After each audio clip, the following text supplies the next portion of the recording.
What's going on, guys? It's Caleb, and today we have an R34 Skyline in the shop for a detail. This one's really exciting because now that we're hitting the 25-year mark for 1998 manufactured cars, you're seeing R34s hit US soil month by month, and it's so sick. This is a four-door, obviously it's a GT model, it's an RB25 NEO, and in my opinion, the four-door models are just gorgeous. I mean, of course the coupes are sick, but the four doors, they just hit different. Anyways, I haven't really been doing any voice intros for videos recently, just because I like the way the videos flow more, but because it's Christmas time, I just want to reach out to you guys with this video and say thank you so much for everything this year, and I wanted to wish you guys a very Merry Christmas and a Happy New Year as well. But before this year ends, I wanted to bring you a really cool car and just say thanks. So with all of that said and done, let's get into this video. I'm not really going to be talking much at all through this because I'm going to let the work do the talking. It's mostly one just to sit back and enjoy on Christmas night. So appreciate you guys for everything, seriously, and I will see you next year. See you.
So let's get down to talking about this a bit. This is a 1998, I believe, Nissan R34 GT. So it's a four-door RB25 NEO. Super cool car. It's really cool to see R34s now that we're getting to the 25-year mark. Month by month, they're coming in and hitting US soil. That is so cool. This is the first one I've had in my shop so far that I've had to really play with, and it's got some what you would expect from import. It is very common in the JDM import scene for a car to be picture ready for the online auction and then sent off to the US, but it does actually have a lot of mishaps with it because it does look good on picture. That doesn't mean that it necessarily is good. You guys know that from watching my videos and other car YouTubers, that a car, no matter what kind, as long as it's clean, it looks good on camera. And this one is not short of those misgivings. So when we were clay barring the rear end, that water for the clay lubricant actually turned to a white milky substance, which I think is single stage rattle can spray paint or maybe just primer in and of itself. This does have a sport body kit on it, which I do think is factory. I'm not 100% sure, but the front bumper as well has the same kind of milky white substance whenever you put liquid on it. You can tell on the side mirrors it has some of that. Yeah, just make it photo worthy so that way we can sell it. I kind of have it indefinitely, to say the least. I can take as much time as I want to. The owner's really cool. Every time he gets a really cool car imported, I go ahead and do it. Only Dan's imports. But yeah, even though this car is really neat, it's got some work.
My test spot was right here.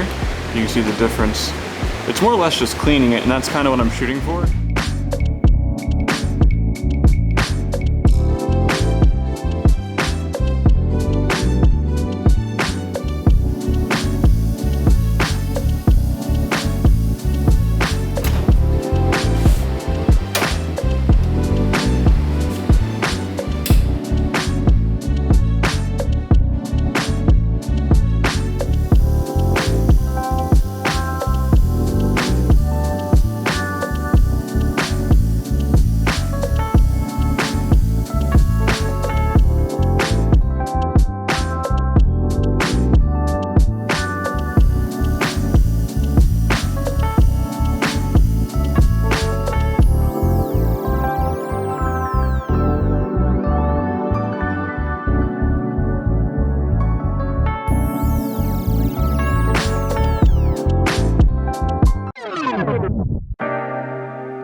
So this side of the car is looking phenomenal, but before we move to the roof and then the hood and the rest of it, there's some nook and cranny spots that have, well, nasty paint. If you notice the grubbiness that was on the trim pieces, it's the same that was inside the emblem. I'm gonna go ahead and use the water spot remover and brush method on all of this here.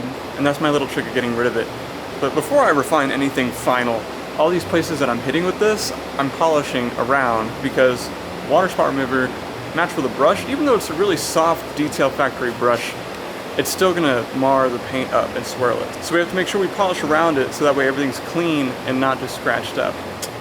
Yeah. All right, so last night before I left here, I did a couple of test spots with how I want to do the refining process. I used the yellow pad with the UHS Easy Gloss just because I really like this stuff for refining, especially for cutting a little more aggressive. And I will say, the yellow pad did good, but it did not have enough bite like I wanted it to. So I used an orange pad, the regular old Griots orange pad like we use for cutting, and it worked fantastic, and the gloss was dang near the same as the yellow pad. So I think we're going to use the orange pad for the refining process as well, but instead of using like M105 from Meguiar's and stuff to really cut deep, we're going to be using that UHS Easy Gloss.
Alright, we're done. We put tire dressing on it, do a final wipe, final shots, and then I move on to a BMW Z3 that just recently got dropped off.